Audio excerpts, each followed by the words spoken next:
When I finally found myself clashing swords with the hulking king of the Wild Hunt, Eredin, at the conclusion of my 70-hour journey through The Witcher 3, I couldn't help but feel underwhelmed.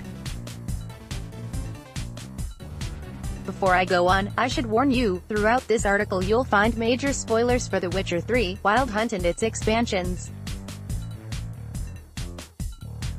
It's not that Eredin comes off as anything less than a complete scoundrel. After all, he cuts down no less than 2 members of Geralt's beloved cadre before you even get a chance to boot him off his mortal coil.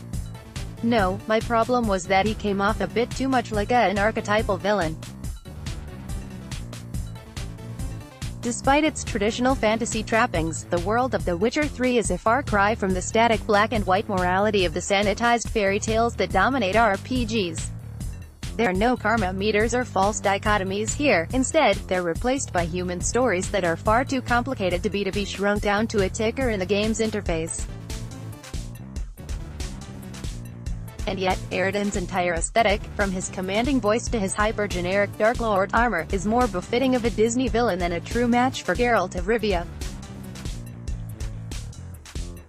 It just doesn't match up with the ingenuity on show throughout the rest of the game. There's nothing inherently wrong with an antagonist whose ultimate goal is not but death and destruction, especially in a less ambitious work.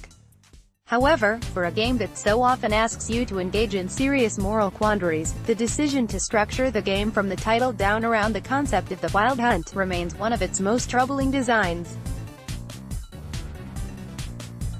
Especially when you consider how little Geralt actually interacts with them. For a game that so often asks you to engage in serious moral quandaries, the Wild Hunt remains one of its most troubling designs. There are 2 clashes with the otherworldly force at the game's climax and denouement. That's it.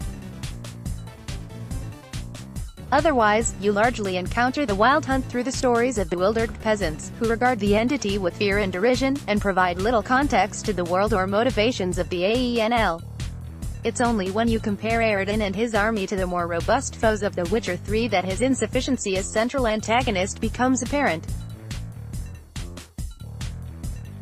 Franchise fanatics are likely to point to the likes of the Bloody Baron as a candidate for the game's best antagonist.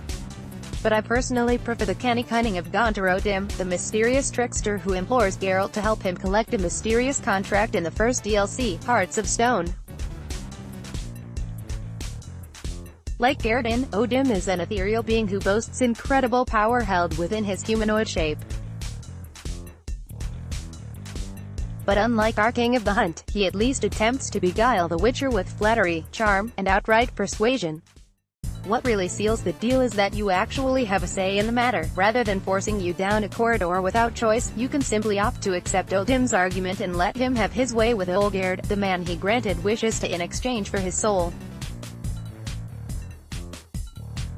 Instead of facing the embodiment of pure evil and yet another sword duel to the death, Odim traps you in a Tartarus-esque labyrinth and tortures you with a nail-biter of a riddle.